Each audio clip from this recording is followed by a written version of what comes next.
ओम नमः शिवाय। सभी भक्तों को जय श्री राम। आज मैं आपको बताऊंगा कि कन्या पूजन का जो सही विधान है, जो सही तरीका है, वह क्या होता है। आपने अनेकों वीडियो देखी होंगी, किंतु जो सही तरीका होता है कन्या पूजन का, वह आज तक आपको नहीं पता। देखो, मैं जो अपने अनुभव आपको शेयर कर रहा हूँ, ये स्वयं शक्ति के बताए गए अनुभव हैं। और मैं आपसे एक बात ये भी बता देता हूँ कि आप माता का जो अनुष्ठान करते हैं, जो आप माता के नवरात्रि व्रत रखते हैं, उनमें विशेष महत्व माता की जो कंचकों को, जिनको हम माता के रूप में पूजते हैं, उसका बड़ा महत्व है। अब मैं आपको एक बात बता दूं कि जब कंचके अपने घर में आती हैं तो उन्हें में माता के स्वरूप में देखते हैं, माता की तरह उनका स्वागत करते हैं और माता की तरह उनको पूजते हैं।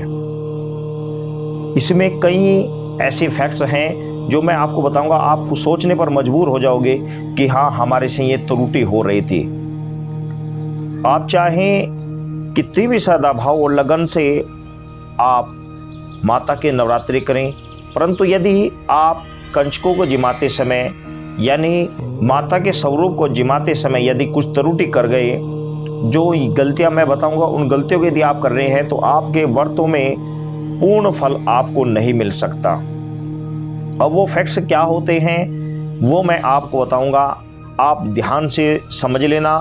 कई ऐसी गलतियां हैं जो मैं देखता हूं कि पारिय लोग करते रहते हैं, जिनके कारण उन्हें माता के नवरात्रों का व कंचकों को जिमाने का पूर्ण फल नहीं मिलता। मैं पूरा विधान आपको बताऊंगा, इसके लिए आप वीडियो को अंत तक अवश्य देखें। और यदि वीडियो पसंद आए तो लाइक व शेयर अवश्य करें। सर्वप्रथम तो यदि आप अष्टमी या नवमी जो भी आपके घर में पूजी जाती है, उस दिन कंचकाओं को यानी कन्याओं को निमंत्रण देकर आएं और निमंत्रण देने पर अपने घर पर आकर उनके लिए आसन सजाएं। उससे पहले आप जहाँ पर पूजा करते हैं वहाँ पर माता को जो भोग प्रसाद आपने तैयार किया है, वह माता को वहाँ पर भोग प्रसाद समर्पण कर दें। उसके बाद समस्त सामग्री तैयार कर कंचकाओं को, कन्याओं को आमंत्रण करने के बाद वहाँ पर उनके लिए आसन बिछाएं और आसन के ऊपर हल्के हल्के फूल डाल दें। अब आपको करना क्या है, जब कंचका आपके घर पर आए, कन्याएं आपके घर पर आए, तो हाथ जोड़कर उनका स्वागत करें, आदर सत्कार करें। और आदर सत्कार के साथ चाहे तो आप अपने घर पर रोली को एक थाली या प्रांत के अंदर घोल कर रख सकते हैं। माता चरण उसके अंदर रखकर भी आपके यहाँ आ सकती है, और चाहे तो आप ऐसे ही माता को, कंचकाओं को अपने घर आसन पर बैठा दीजिए। उसके बाद आप उनके ऊपर फूलों से उनका स्वागत कीजिए। अब आपको क्या करना है, स्वागत व फूलों से सत्कार करने के बाद हाथ में जल लेकर उन देवी स्वरूप कंचकाओं का चरण अच्छे प्रकार से धोएं। अब इसमें फैक्ट्स एक है जो मैं आपको बता रहा हूँ, फैक्ट नंबर 1 वो ये है कि जिस समय आप चरण धो रहे हो उस समय याद रखना कि चरण धोते वक्त उनके चरणों से रज लेकर अपने माथे पर अवश्य लगा लें। अब उसके बाद आप माता को तिलक करें। चरण धोने के बाद, रज लगाने के बाद माता को तिलक करें। फिर माता को के हाथ में मोली बांधे, मोली यानी कलावा, उसको बांधे। उसके बाद माता को चुनरी उड़ाएं। अब इसके बाद आप माता को भोजन परोसें, जिसमें सर्वप्रथम आपको हलवा पूरी माता को भोग के लिए देना है।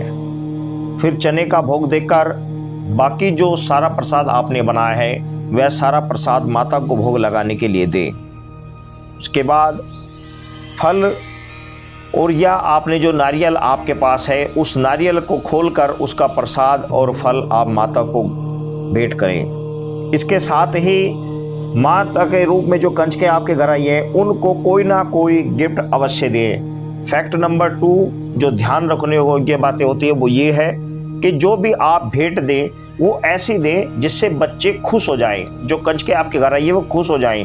वो भेंट इस प्रकार की हो, जैसे कि आप उनके पहनने के कोई वस्त्र हो सकते हैं, उनके पहनने के कोई क्लिप वगैरह हो सकते हैं, या फिर उनकी कोई चूड़ी वगैरह हो सकती है, या अन्य कोई ऐसा गिफ्ट जो उनके आगे पढ़ाई आदि में कार्य में आता हो। मतलब कुल मिलाकर आप उन्हें ऐसी वस्तु भेंट करें जिससे वो प्रसन्न हो जाएं। उसके बाद आपको उन्हें दक्षिणा भी देनी है, दक्षिणा अवश्य देनी चाहिए। साथ ही उनसे फिर उनके चरण स्पर्श कर उनसे आशीर्वाद भी ले। आशीर्वाद लेने के साथ ही आप जब वह कंच के जाने लगे तो आप मन ही मन उनसे विनती करें कि माता, उन्हें जब हम आपको बुलाएंगे आप अवश्य आना, और इस समय आप अपना अंश रूप इस स्थान पर विराजमान हो जाइए। कौन सा स्थान? फैक्ट नंबर 3, वह स्थान कौन सा होता है? वह स्थान होता है हमारा हृदय। माता से कहें कि माता, अपना अंश हमारे हृदय पर, अंश रूप हमारे हृदय पर विराजमान होइए। हे माता, आप मेरे हृदय पर विराजमान हो जाइए। ये माता से विनती करें, और जो कंच के जा रही हैं उनसे मन ही मन प्रार्थना करें कि माता, आप मेरे घर पुणे आना, और 2 घड़ी दरवाजे पर खड़े होकर उनको जाते हुए विदा करें। अब आपको फैक्ट नंबर 4, जहाँ पर आपने कंचका जिमाई वहाँ पर भूल से भी आपको वहाँ पर झाड़ू नहीं लगानी है। कुछ समय तक, 2 घड़ी बीतने तक आपको वहीं पर, उसी जगह पर आपको उसको सफाई नहीं करनी है। 2 घड़ी बीत जाने पर, यानी कि कुछ घंटे बीत जाने के बाद आपको कपड़े से उसको पोंछना है, और कपड़े से पोंछकर उसको जो आपने चावल बिखेरे थे, जो आपने फूल उनके ऊपर डाले थे और जो उनका भोजन किया वह झूठा नीचे गिर गया था, उसको उठाकर आप जल प्रवाह कर दें। अब रही बात उस जल की, जो महत्वपूर्ण चीज है वो ये है कि जो जल, जिस जल से आपने माता के चरण धोए थे, ये फैक्ट नंबर 5 और महत्वपूर्ण चीज है, इसका विशेष रूप से ध्यान रखें। उस जल को आपको आचमन कर पीना है, सारा नहीं पीना। आचमन से घर में जितने बंदे हैं उन सभी व्यक्तियों को आचमन रूप उस माता के चरणोदक को पिलाएं, और साथ ही उस जल को अपने समस्त घर में छिड़कें। ये आप विशेष तौर पर ध्यान रखें। इसमें थोड़ी सी भी मन में शंका ना करें। माता के चरण हुए जल को, चरण धोए हुए जल को, चाहे वे गंदा हो गया हो, कोई बात नहीं, आप उसको थोड़ा सा चाहे पी लें, लेकिन पी लें अवश्य, चरणोदक अवश्य पी लें। अब मैं आपको फैक्ट नंबर 6 बताता हूं कि आपको माता को ऐसा भोग नहीं खिलाना जिसमें लहसुन प्याज का लगा हुआ हो। नवरात्रों के समय में घर में लहसुन प्याज का वर्जित होता है। घर में किसी भी सदस्य को लहसुन प्याज नहीं खाना चाहिए। घर में लहसुन प्याज का भोजन नहीं बनना चाहिए, और खासकर कंचकाओं को लहसुन प्याज युक्त भोजन कदापि नहीं खिलाना चाहिए। यदि आप ऐसा करते हैं तो माता के कोप के भागी बनते हैं। फैक्ट नंबर 7 कि आप ध्यान से रखें कि माता को जो फल अर्पण करें वे मीठे होने चाहिए। खट्टे फल कभी भी अर्पण ना करें, जैसे मौसमी आदि या खट्टा संतरा आदि, ऐसे फल माता को कभी भी समर्पण ना करें। जिस समय आप माता को भोजन करा रहे हो प्रसन्न भाव से करें। और अब महत्वपूर्ण मैं आपको बात बता रहा हूँ, वो ये है, जो शहरों में मैंने अक्सर देखा कि कई बार शहर में अक्सर ये होता है कि कंचकाएँ मिलती नहीं हैं, तो उन समय में आप क्या करें, कंचकाएँ अगर नहीं मिल पा रही हैं तो उस समय आप क्या करेंगे, आप अपने पास 9 कंचकाओं के रूप में 9 पत्तल निकाल लीजिए, यानी 9 पत्तल पर भोजन आप रख लीजिए, और 9 पत्तल पर भोजन रखने के बाद जितनी कंचके आपको मिल जाती हैं उतनों को आप जिस प्रकार मैंने बताया उस प्रकार भोजन कराइए, और बाकी को आप गाय को खिला दीजिए।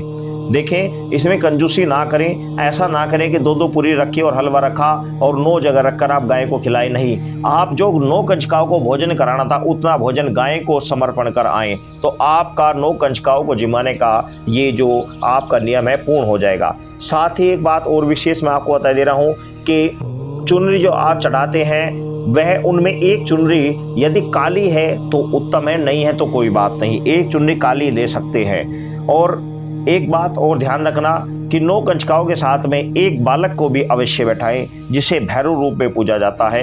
एक यदि आप बैठाना चाहते हैं तो बैठा सकते हैं, ये आपके ऊपर डिपेंड है। और इस प्रकार आप माता का, कंचकाओं का, कन्याओं का आप पूजन करें। यही विधान हर जगह लागू होता है, चाहे नवरात्रि हो, शरद काल या ग्रीष्म का कोई सी भी हो, या फिर मासिक नवरात्रि, नवासिक कन्या पूजन हो, कोई सा भी कन्या पूजन हो, सारी तरह से हर जगह पर यही नियम लागू होता है। इस प्रकार अपने घर पर कन्या पूजन करें, आपके घर में धन धान्य की समृद्धि 100% बनी रहेगी। यदि आपको मेरी बात अच्छी लगे तो इस जानकारियों को, इस तरह की समस्त